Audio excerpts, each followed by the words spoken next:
right, fantastic. Time to give tzedakah. I put it in the pushki, the tzedakah box. I put it in the pushki, the tzedakah box. I put it in the pushki for someone else to keep.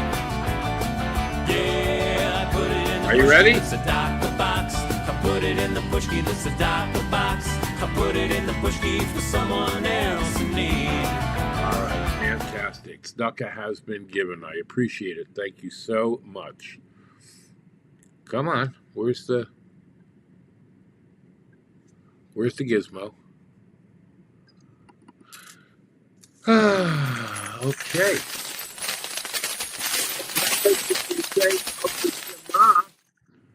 Right hand over your eyes, please. Shema Yisrael Adonai Eloheinu Adonai Echad. Stick.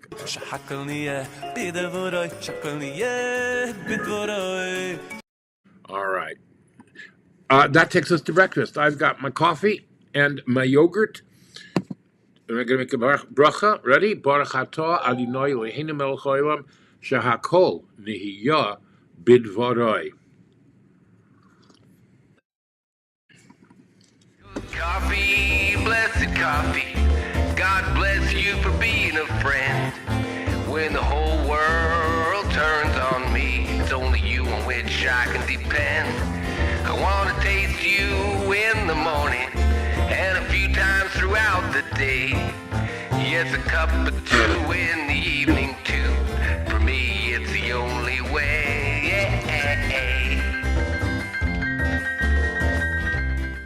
All right.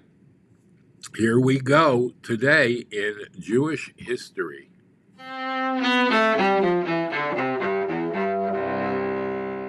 right. Sunday, the first day of Tammuz. And here we are in Pittsburgh, yeah. Today is the birth and death of Joseph. Yosef, the son of patriarch Yaakov. He was born in Haran, which is Mesopotamia, on the first day of Tammuz in the year 2199 from creation.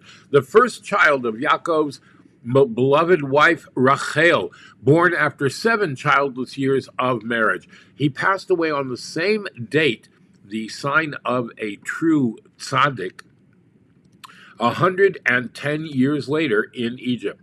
When Joseph was 6 years old, Yaakov and his family returned to the Holy Land, eventually settling in Hebron. Though younger than 10 of his 11 brothers, he was his father's favorite. And a great rivalry existed between him and his brothers, whose animosity towards him increased when he related 2 dreams he had forecasting that he would be destined to rule over them. We now know that was because he was going to become the prince of Egypt. When Joseph was 17, he was sold into slavery by his brothers and taken to Egypt. When he refused the advances of his master's wife, she had him placed in prison, where he languished for 12 years. At the age of 30, he interpreted a pair of mysterious dreams dreamt by the Pharaoh and was appointed viceroy of Egypt to oversee the gathering and storage of grain in preparation for 7 years of famine that Pharaoh's dreams had predicted. He got married to Asnat and had 2 children, Manasseh and Ephraim. The great famine brought his brothers to Egypt to purchase grain, and after subjecting them to a series of trials to test their loyalty to each other and their remorse over what they had done, he revealed his identity to his brothers and reconciled with them and settled his father and entire family of Shivim Nefesh, 70 souls in all in Egypt. He passed away in Egypt on his 110th birthday, the first of his brothers to die.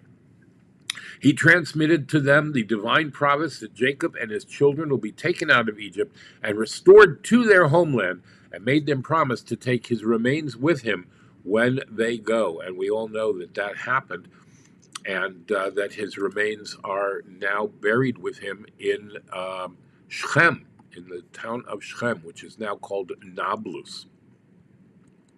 All right.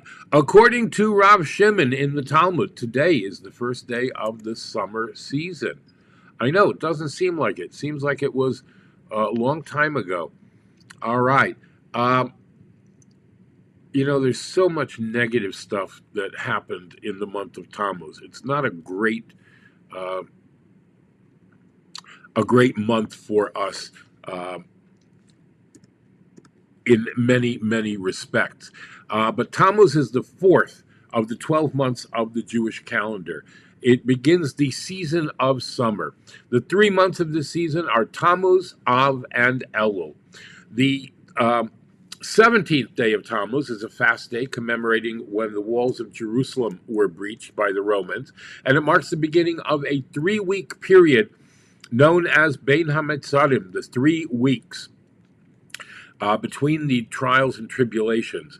This annual mourning period, where we mourn the destruction of the Holy Temple and the cause of our current ongoing exile, reaches its climax and concludes with the fast of the 9th of Av, when the date on when both holy temples were destroyed.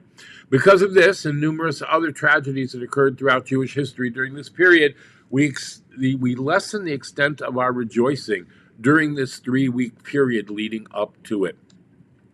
But because today is the second day of Rosh Chodesh, the head of the month, when a month has 30 days, the last day of the month and the first day of the following month are celebrated as the new month, we add special portions to our daily prayers, the Hallel in its partial form, the Yalav V'Yavo prayer added to the Amida and the grace after meals, and the Musaf, weekday Musaf, that we will add today, the additional prayer that is said for the holiday of Rosh Chodesh. Many have the custom to mark Rosh Chodesh with a festive meal, and that applies especially to women because the months are associated with the feminine aspect of life. All right. On the third day of Tammuz, we will mark the 30th anniversary of the passing of Rabbi Menachem Mendel Schneerson, may his memory be for a blessing, known as the Lubavitcher Rebbe. Now, the Rebbe continues to have a profound and enduring impact on world Jewry, even 30 years after his passing. As the leader of the Chabad Lubavitch movement from 1950 until his passing in 1994, the Rebbe's influence extended far beyond the Hasidic community, touching Jews, both secular and religious, from all backgrounds, all around the globe. 30 years after his passing, not only has the Chabad movement grown tremendously, with over 5,000 emissaries and Chabad houses in every corner of the globe, the Rebbe's vision to make Judaism accessible to all Jews has motivated and influenced scores of people. We will be talking more about Gimel Tammuz in the days to come. I just wanted to give you a taste of that and prepare you. So that is Tuesday, Monday night and Tuesday. And unfortunately, we'll see what happens. Okay, we'll talk more about it in the days to come. HaYom Yom for today. היום הזה הוא זמן שמחתנו.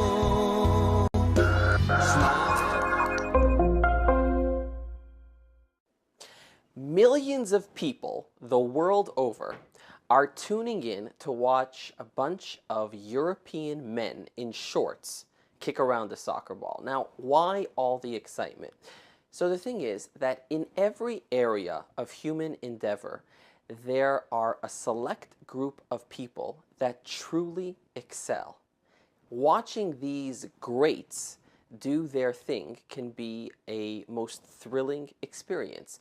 But how do you become part of the select few that are truly great at what they do?